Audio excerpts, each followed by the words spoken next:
अब ये क्या कह रहे हैं कि find which of the following matrices are singular और नॉन सिंगुलर। दूसरा सवाल, डिटर्मिनेंट फाइंड करना सीख लिया नहीं सीख लिया? अब दूसरा सवाल ये है कि ये बताना है कि जो चार मैट्रिसेस आपको नीचे सेकंड क्वेश्चन में दिए हैं क्या ये सिंगुलर हैं या नॉन सिंगुलर हैं। तो बेटा जब आपको डिटर्मिनेंट निकालना आ गया तो याद रखिएगा जो आपके स्क्वायर मैट्रिसेस हैं इनको इनके डिटर्मिनेंट्स की बेसिस पर दो कैटेगरीज में डिवाइड किया जाता है। एक को हम सिंगुलर मैट्रिक्स कहते हैं, दूसरे को हम नॉन सिंगुलर मैट्रिक्स कहते हैं। अभी आप ज़रा गौर करें तो हमारे पास यहाँ पर जो मैट्रिक्स सी है उसका डिटर्मिनेंट 0 आया, मैट्रिक्स बी का डिटर्मिनेंट भी क्या था, नॉन जीरो था, और मैट्रिक्स ए का डिटर्मिनेंट भी क्या था, नॉन जीरो था। ए का डिटर्मिनेंट -2 आया था, बी का डिटर्मिनेंट 46 आया था और सी का डिटर्मिनेंट 0 आया। तो इससे हम ये डिड्यूस कर सकते हैं कि कुछ मैट्रिसेस का डिटर्मिनेंट 0 होता है और कुछ का डिटर्मिनेंट नॉन जीरो होता है। मेरी बात समझ आ रही नहीं आ रही? तो अब हम डिफाइन करते हैं डिटर्मिनेंट के रिजल्ट की बेसिस के ऊपर, कि डिटर्मिनेंट की वैल्यू की बेसिस के ऊपर मैट्रिसेस की कितनी किस्में होती हैं, 2 किस्में। एक को हम सिंगुलर मैट्रिक्स कहते हैं और दूसरे को हम नॉन सिंगुलर मैट्रिक्स कहते हैं। अब सिंगुलर मैट्रिक्स क्या होता है?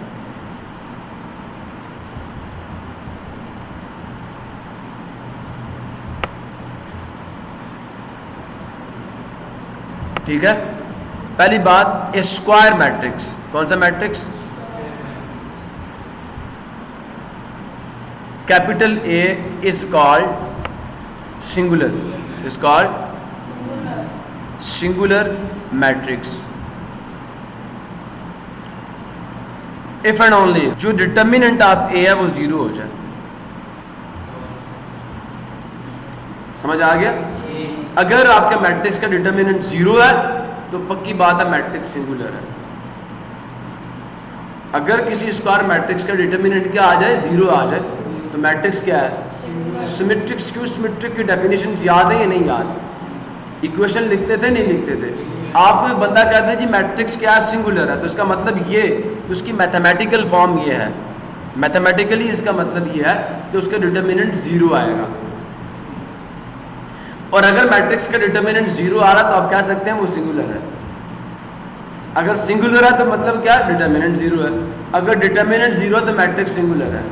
एक बात पता चल जाए दूसरी खुद डिड्यूस कर लोगे आप लोग। क्लियर हो गया? समझ आ गई? अब मुझे बताएं हमारे मैट्रिसेस में सी सिंगुलर है नॉन सिंगुलर है?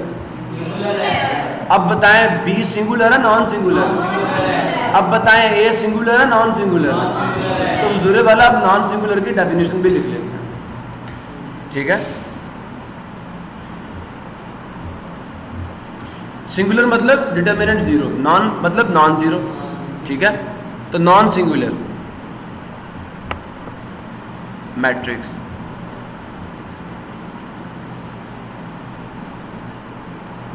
A square matrix capital A is called non singular matrix, is called non singular matrix. हम उसे नॉन सिंगुलर मैट्रिक्स कहते हैं इफ एंड ओनली कब, जब इस स्क्वायर मैट्रिक्स ए का डिटर्मिनेंट क्या हो, 0 ना हो। If the determinant is non zero then the matrix is non singular. If the determinant is 0 then the matrix is singular. Non zero non singular, 0 singular. Clear हो गया? समझ आ गया या नहीं आ गया? अब आपको बंदा ये कहते हैं पता करें मैट्रिक्स सिंगुलर है नॉन सिंगुलर है, कैसे पता करेंगे? कितने स्टेप्स हैं? बस एक ही स्टेप पे आपके करें, उसका डिटर्मिनेंट निकालें, और अगर वो 0 आ जाए तो सिंगुलर है। ठीक है, और अगर वो नॉन जीरो आ जाए तो नॉन सिंगुलर है। मेरी कुछ बात समझ आई नहीं आई? अभी अगर आपसे कोई बंदा पूछ ले, अब यही सवाल था यहाँ तो मेरे से उन्होंने क्या कहा था कि सी का डिटर्मिनेंट निकालो। अब अगर मुझसे वो ये कहें इज सी सिंगुलर और नॉन सिंगुलर, तो करना मैंने यही काम है, मैंने डिटर्मिनेंट निकालना है। मेरी बात समझ आ रही है नहीं आ रही? डिटर्मिनेंट निकालने के बाद जो उसकी वैल्यू होगी, ठीक है, उसकी बेसिस पे मैं बताऊंगा कि सी सिंगुलर है कि नॉन सिंगुलर है। अब देखें मैंने सी का डिटर्मिनेंट निकाल लिया, ठीक है, अभी आपके सामने निकाला था, तो सी का डिटर्मिनेंट आ गया। अब इसका क्या मतलब है, इससे क्या डिड्यूस होता है? जब जीरो आ गया तो इसकी ये मैथमेटिकल फॉर्म है, अब इसकी जो इंग्लिश स्टेटमेंट में जो इसकी फॉर्म होगी वो क्या होगी? सी इज सिंगुलर। बस समझ आ गया नहीं आ गया? तो आप उस मैट्रिक्स का डिटर्मिनेंट निकालें और फिर अगर वो जीरो आ जाए तो कहते हैं हैंस सी इज सिंगुलर, और अगर नॉन जीरो आ जाए तो फिर क्या कहेंगे? Hence the matrix is non singular. ठीक है, तो इसकी भी एग्जांपल्स कर लें।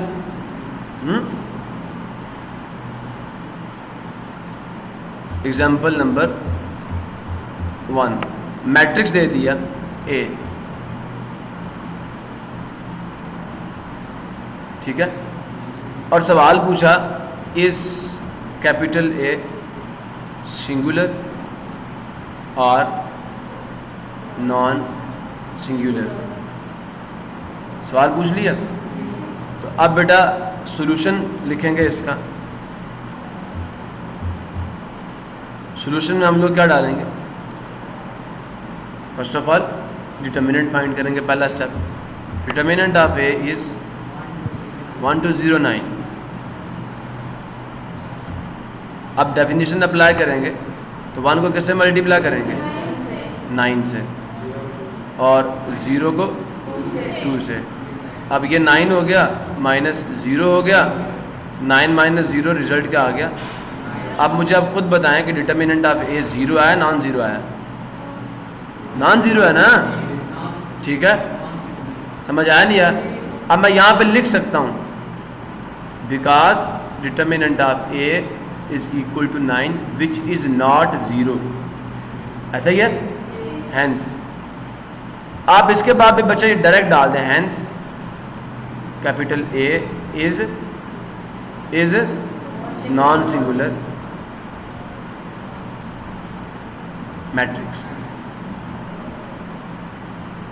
प्रॉब्लम किसी क्लियर है?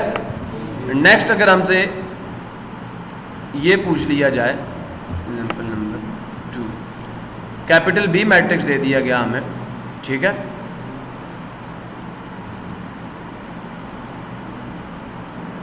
सिक्स 3 4 2, और कहा गया इस कैपिटल बी सिंगुलर और नॉन सिंगुलर। तो बच्चे स्टेप्स क्या हैं? सॉल्यूशन, पहले हम बी का डिटर्मिनेंट निकालेंगे ना। Determinant of B is equal to 6 3 4 2। अब 6 multiplied with 2 minus 4 multiplied with 3, this is 12, this is minus 12, opening the brackets we will have 12 minus 12 and this will be 0. Determinant of b is 0. तो अब हम क्या लिखेंगे? hence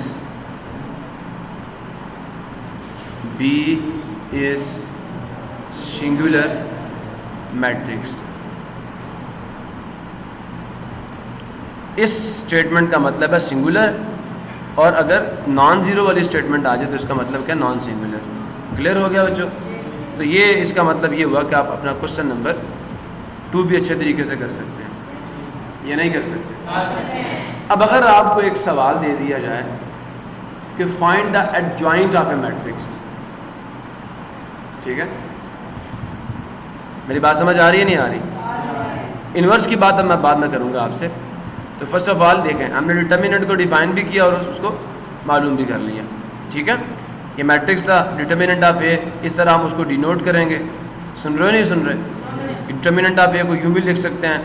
अब जैसे जब हम ट्रांसपोज लेते थे तो दोनों साइडों पर टी डालते थे ना, नेगेटिव लेते थे दोनों साइडों पे माइनस डालते थे। तो अगर आप मैट्रिक्स के साथ क्या डाल दें? डिटर्मिनेंट, तो फिर इधर भी डिटर्मिनेंट लिखना पड़ेगा। समझ आया नहीं यार? और उसकी ये शक्ल बन जाएगी।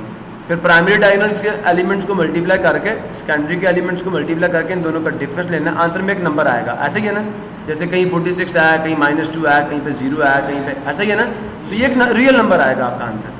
ठीक है, तो इसका मतलब डिटर्मिनेंट क्या है? एक रियल नंबर है, एक रियल नंबर है, मैट्रिक्स नहीं है, एक रियल नंबर है जो बताएगा आपको कि आपका मैट्रिक्स सिंगुलर है, नॉन सिंगुलर है, आपके काम का, आपका काम का नहीं है, बहुत सारी बातें आपको बताएगा। अच्छा जी, अब ये बी दे दिया आपको और क्या दिया, इसका डिटर्मिनेंट फाइंड करो। सुन रहे हो?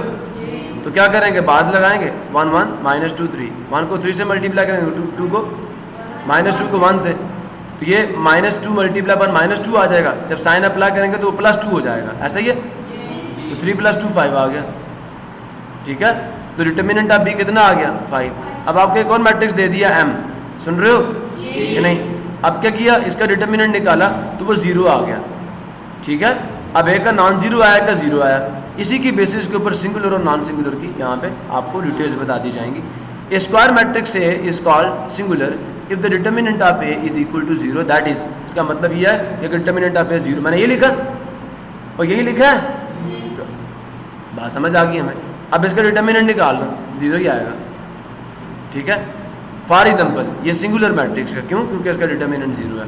ए square matrix capital A is called non singular if the determinant of A is not equal to 0, वो 0 ना हो। तो अब इसका आप डिटर्मिनेंट निकालें तो 2 आएगा, 2 1 2 -0 2 आ जाएगा। So therefore this matrix A is non singular. Note क्या है, each square matrix with real entries with real elements is either singular और नॉन सिंगुलर। ठीक है, इज आइदर सिंगुलर और नॉन सिंगुलर। आपका कोई भी स्क्वायर मैट्रिक्स जो है वो या तो सिंगुलर होगा या नॉन सिंगुलर होगा, और यही अभी हमने सीख लिया। Now we will solve the question number 2 of exercise number 1.5।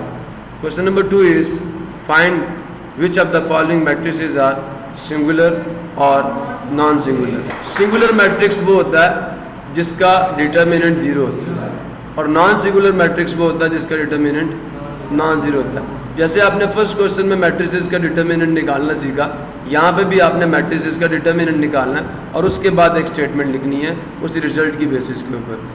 ठीक है, फर्स्ट क्वेश्चन और सेकंड क्वेश्चन में सिर्फ फ़र्क एक लास्ट स्टेटमेंट का और किसी स्टेटमेंट का फ़र्क नहीं है, बाकी वही काम है जो आपने फर्स्ट क्वेश्चन में किया। तो let us start the work, question number 2 part number 1।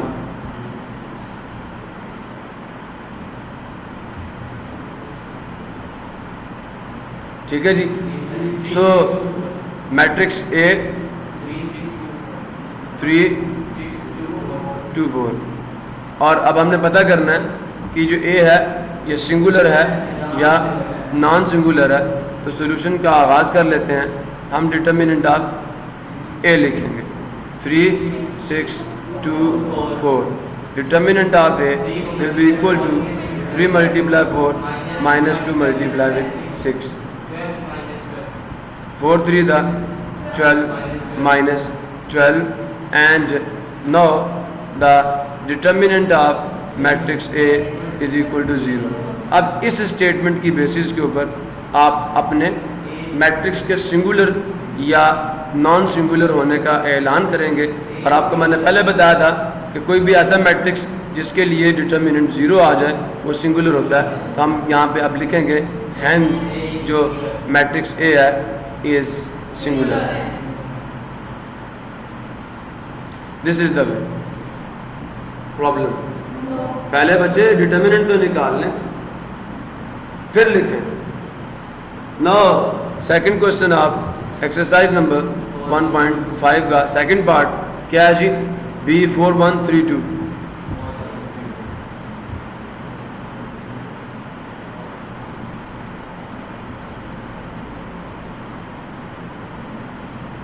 Four 1 3 2। अब क्या करना है जी? सॉल्यूशन लिखा और हमें पता है हमने पहले बी का डिटर्मिनेंट निकालना है 4 1 3 2, and now we will apply the definition of the determinant 4 × 2 -3 × 1। Matrix B का डिटर्मिनेंट जो है वो बराबर आ जाएगा 4 to the 8 - 3। Now determinant of B is equal to 8 minus 3. Determinant of B is equal to, दोनों के साइन डिफरेंट है, difference लेंगे 8 माइनस 3 इज इक्वल टू 5. अब मुझे आप ये बताएं क्या ये ज़ीरो है, नॉन ज़ीरो है, तो hence matrix B is non singular. Problem कोई? जी बेटा जी.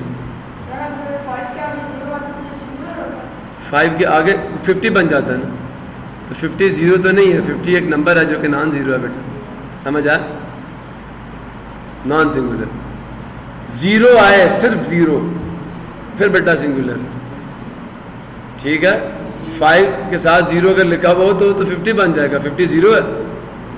50 रुपीज़ जब जेब में होते हैं तो मेरे ख्याल में फिर बंदे को कुछ ना कुछ तो फ़ायदा होता है ना, जब जेब खर्ची घर से 50 रुपीज़ मिलती. सो वो ज़ीरो नहीं होते. ज़ीरो का मतलब जेब खाली. सो मैट्रिक्स के डिटर्मिनेंट के ज़ीरो होने का मतलब ये कि बेटा इसकी वैल्यू ज़ीरो है. 50 ज़ीरो नहीं है, 50 एक नंबर है क्योंकि नॉन ज़ीरो है. Any problem? So the next question, that is the third part of the question number 2 of exercise number 1.5 is C. 7 minus 9 3 5.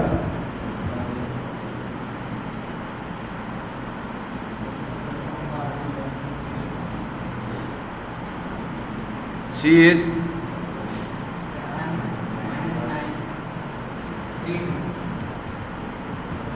3 5. So solution क्या है? Determinant of C 7 minus 9 3 5. Now determinant of C is 7 multiplied with 5 minus 3 multiply minus 9. Now we will simplify the results. So the determinant of matrix C is equal to 35 minus 27. दोनों के sign different थे, multiplication के बाद result negative आया. अब determinant of C is equal to plus 27. Sign change हो जाएगा. ठीक है, ये multiplication same sign multiply answer plus, इसलिए साइन चेंज हुआ. क्लियर हुआ? Determinant of C is equal to, अब इन दोनों को ऐड कर लें. 35 27 7 5 12 1 कैरी किया, सो 4 + 2 6, तो कितना आ गया? 62. नॉन सिंगुलर है. सो दिस इम्प्लाइज दैट ये, एंड इसे ये भी कहते हैं, हम इससे ये नतीजा निकालते हैं, दिस इम्प्लाइज दैट कि सी इज नॉन सिंगुलर. क्लियर है? नॉन सिंगुलर मैट्रिक्स भी कह सकते हैं. Problem. Now the next question, that is the fourth question of exercise number 1.5 is 5 minus 10 minus 2 4.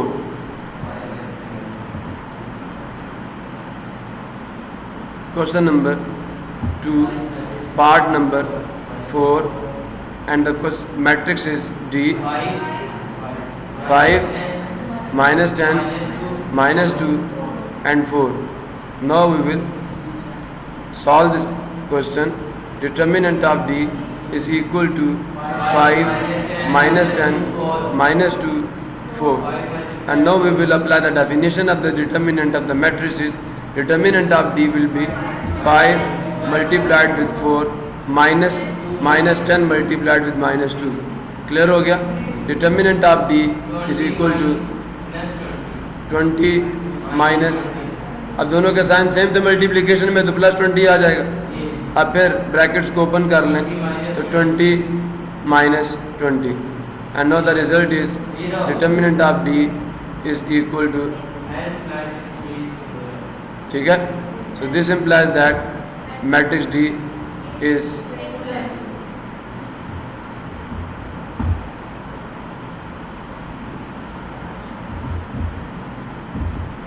problem.